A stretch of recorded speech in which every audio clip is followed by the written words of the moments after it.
everyone. My name is Mike Stoutenberg with Oracle Financial Services, and I'll be moderating today's discussion.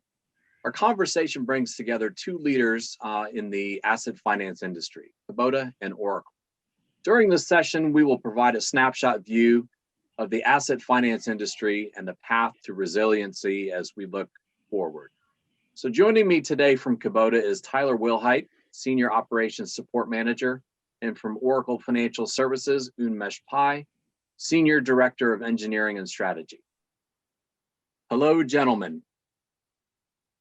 COVID has shown us and continues to demonstrate that rigid, inflexible financial products struggle to cope in exceptional circumstances. They are unable to naturally adapt to sudden volatility in demand, usage, and cash flow patterns. Yet disasters and exceptional economic circumstances are nothing new, whether it's a COVID mutation, natural disaster, or something else. So it's interesting to have this question to consider throughout this discussion is, how ready will you be when we all wake up to this again? Tyler, even though payment deferrals, rates, extensions, and default rates are at year-over-year highs, there is still general optimism in the industry that business conditions will improve or at least remain as they are through the rest of the year and into early 2021. As lenders adjust to an accelerated rate of change, what is your perspective on where the industry is today? Hey, Mike. So for what we're seeing at Kubota, I mean, we still see a steady, the industry still steady, and in a lot of the market segments that Kubota participates in, we've seen growth. So even through COVID and everything that 2020 has brought, our business has continued to grow at a pretty rapid pace. Our initially, whenever in March, whenever COVID hit, we expected to take a hit on our sales, and we expected to kind of lower our expectations on things like what projects we were going to get done, what our budget was going to be for investing in our continuous, system modernization roadmap that we've been on. But as we went through the selling season, as we went through April, May, and even through the summer, we continued to see that growth that we've seen the last few years. So for Kubota, we've continued to move forward. We've now we haven't changed the project plans that we had as far as investing in technology. That has continued through this year. We started a program about 3 or 4 years ago to modernize a lot of our legacy applications and kind of go through that digital transformation that most companies have been going through the last few years. And we've been able to continue to do that, through the summer and now as we get into the fourth quarter. For us, looking forward, our priorities are to continue that path, continue on the path of modernizing the systems and making sure that we have the infrastructure in place to handle anything that 2021 brings us, any surprises that may come up then. Thanks, Tyler, for that viewpoint. So Unmesh, from a technology standpoint, what are you seeing in the U.S. market and how it's impacting your product strategies and your plans to support the asset finance industry? Well, at the onset, I would like to say that the asset finance industry, like any other industry, is going through challenging, at the same time, interesting times, right? The situation today throws an existential challenge to some of the asset finance companies. At the same time, presents once in lifetime opportunity, right, to rest of them. So it really depends on how these companies look at the problem. One of the enablers which allows them to look at today's situation as an opportunity is their existing IT infrastructure and systems which serve the business.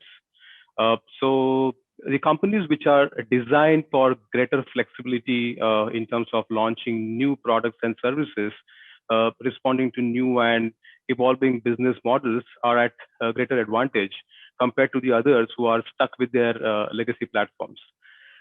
For example, today, most of the OEMs or equipment or vehicle manufacturers want to launch pay-as-you-go models through leasing, renting, and even subscription-based options. This is primarily because the affordability of the consumers or the businesses have gone down drastically due to COVID impact, and there is large adoption of usage-based models than the ownership of the assets. So, and this is both by individuals and businesses, right? And that's what I call sharing economy in asset finance. Now, there are factors like ability to innovate and how supportive the lending systems are to be able to launch those innovations, right?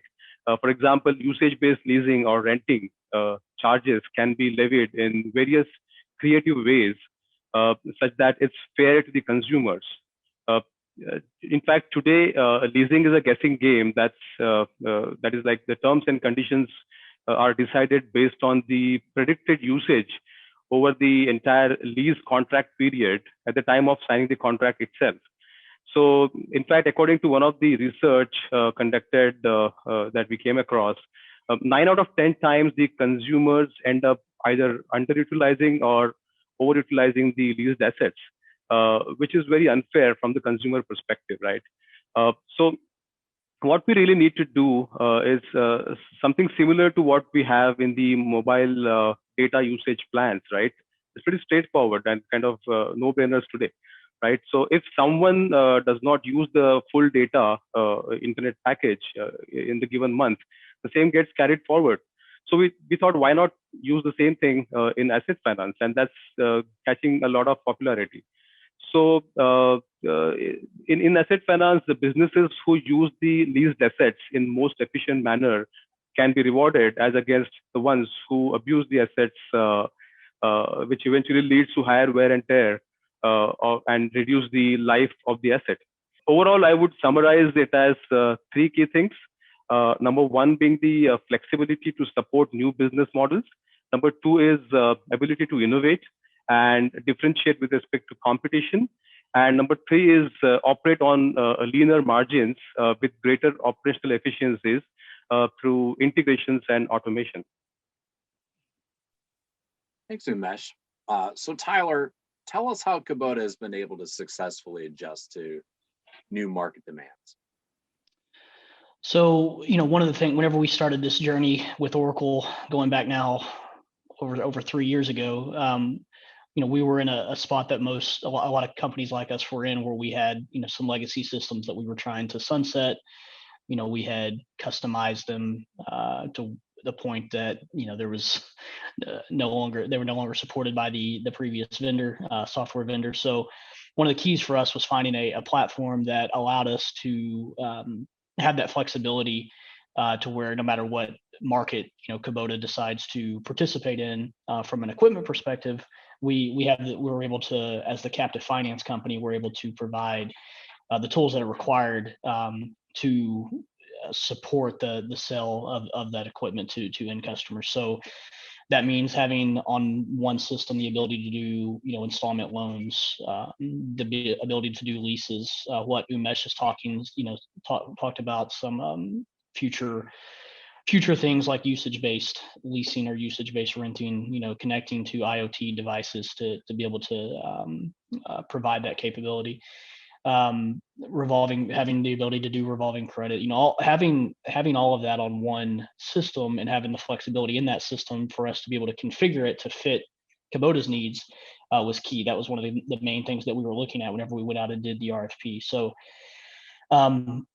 it's key, especially this year has proven it's key to have that flexibility and have the ability to do just through system configurations and not through having to do custom development, the ability to utilize the base system and configure it in a way that meets what we need. So with COVID, for example, obviously several states passed certain regulatory measures that limited collection activities, and had us, we had to pause repossession efforts and not charge late fees, those types of things. And with the Oracle system, the ability to control, by finance product or by state, those types of regulatory requirements was key. And we were able to do it quickly using things like, bulk transaction posting.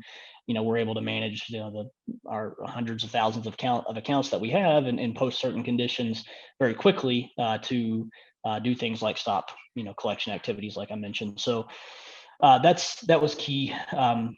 That was what we were looking for whenever we were looking for a new system, was to have that control over, from a servicing perspective and collections perspective, and from an origination side. The other key thing that we need is the ability to manage multiple portfolios on one platform. I mentioned managing multiple finance products. Kubota, Kubota North America, we've got multiple entities. It's not just tractors, Kubota tractors. We finance products for our sister companies and for other Kubota entities in North America. And so the ability to segment, the portfolio or segment multiple portfolios on the same platform, it allows us to reduce our, system footprint. We can consolidate, and have not so many disparate systems. And have all that controlled on the Oracle platform. And then the last point that I want to make, Unmesh touched on it a little bit, and we found it to be very useful also, is that ability to, with the Oracle platform, having all the services exposed through APIs allows us to quickly, integrate new systems. So we're not, we implemented this Oracle platform, but we're also replacing other legacy systems. And as we do that, we're able to integrate those new systems very quickly, with the Oracle platform through the APIs. And so it allows us to be more flexible with those systems also, and not have to worry about a large development effort to integrate with the Oracle platform. Thanks, Tyler. So question for Unmesh. So let's take a forward view. So what are the critical technology innovations lenders should be considering as they work towards future proofing of their business? Here at Oracle, we have OFSLL, which is our lending and leasing platform, pre-integrated with the Oracle IoT Cloud service. So our customers, which are typically the asset finance companies or captive lenders, like Kubota, which Tyler represents, now have an ability to deploy the leased or rented assets in the market with the IoT devices pre-installed on those. So these devices keep feeding usage, performance, and other crucial data such as location, faults, engine parameters, and so on and so forth. And that happens through, so it delivers all that data to Oracle IoT Cloud service, which in turn feeds it to OFSLL, and we can choose and pick what data we want from the processing perspective and from the operational requirements perspective. So based on this data, many operational as well as the financial requirements can be driven, right? Say for instance, as soon as the usage of an asset exceeds the limit based on the contracted terms of the, for the billing frequency, consumers could be immediately intimated through an SMS or letters or emails, or even through a pre-integrated cloud-based auto dialer call. There could also be a financial charge that can be auto-generated and levied in the subsequent bill to the customer, and so on. So if the leased asset is a vehicle, then the parameters such as exceeded permissible speed limit X number of times, or vehicle moved out of permissible jurisdiction area from the lease jurisdiction area perspective, can be tracked too, and necessary actions can be auto-triggered through OFSLL itself. So that's one aspect. The other area is of innovation is the augmented reality, and this can be implemented in different ways. We have worked out some use cases such as asset inspection at the time of end of lease, or a trade-in of an asset, a new asset for old, or even fleet inspection at the dealer's floor in case of dealer-based finance. So that's the second area. And the third, and it's kind of a table stakes now, I would say chatbot would be the next area. And consumers, in fact, prefer this channel over others, such as a phone call or self-service based portals for various inquiries and basic asks like change of email ID or phone number or address. They would prefer to go on chatbot, right? So this saves a lot of costs in terms of manpower on the lender side.